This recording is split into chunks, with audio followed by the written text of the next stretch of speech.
Hello, my name is Jennifer Hargrove, and I am providing information on my lesson plan, which was for second graders in English Language Arts.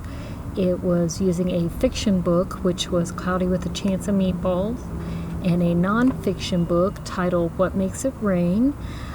Those two books were used to form the basis of a lesson that spanned several days. The purpose of it was to identify the main characters and their actions, so we were working on comprehension, to ask questions when they did not understand, and to I can identify and use new vocabulary words. So those were some of the goals in the lesson.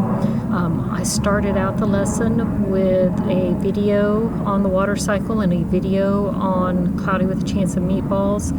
The Cloudy with a Chance of Meatballs video ideally would be a Fun Day Friday activity the Friday before we began the lesson, just to kind of get the kids excited about the idea. And I would be tying in to background knowledge which the students have from keeping a daily weather journal. So some of these terms would already be familiar with them because we would be recording the weather every day as part of our morning routine. That is part of building on student experiences and familiar content, which is one of the things mentioned in the article, Unlocking the Research on English Learners, What We Know and Don't Yet Know About Effective Instruction. Pages 6 and 7 of that article talked about how English learners require additional instructional supports, and one of those supports is building on the student experiences and familiar content. So since we do the weather tracking every day, that would be building on something familiar to them, but then expanding on it, and then the fun take with the Cloudy with a Chance of Meatballs story. Also related to those same items on pages 6 and 7 of that article would be using graphic organizers, because that would be one of the things I would do with my students during the lesson. Another thing that article mentioned on page 7 was providing instruction differentiated by students' English language proficiency. And I failed to take that into account when I designed my lesson, though that is something going forward that I would. The alterations I made to worksheets that my students would be using were the same for all students.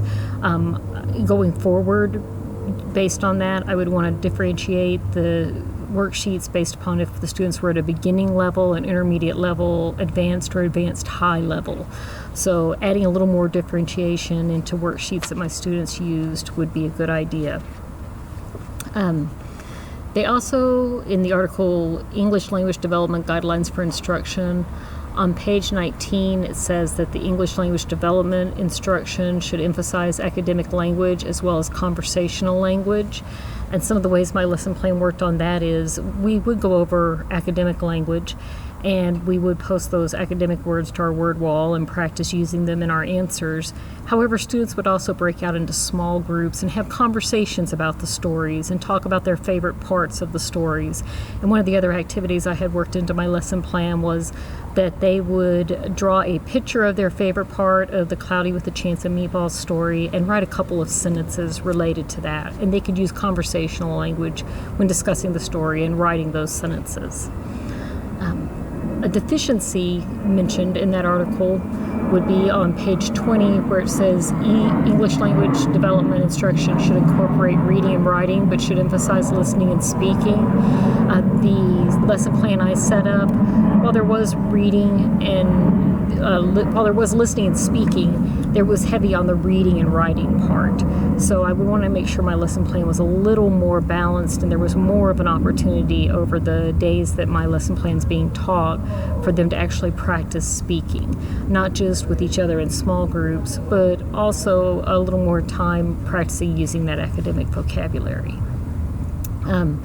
Also mentioned in the third article, Dual Language Learners, Effective Instruction in Early Childhood, page 26 and 27, that article seemed to be geared more towards preschoolers, but second grade, they do learn quite a bit in first and second grade from preschool, but second graders, some of those concepts do still apply.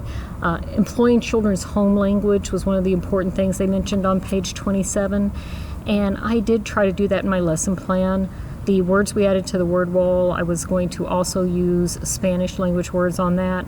And then on the worksheets for those students, the academic vocabulary would be broken down using Spanish language as well to help assist them in making those connections between their home language and in English.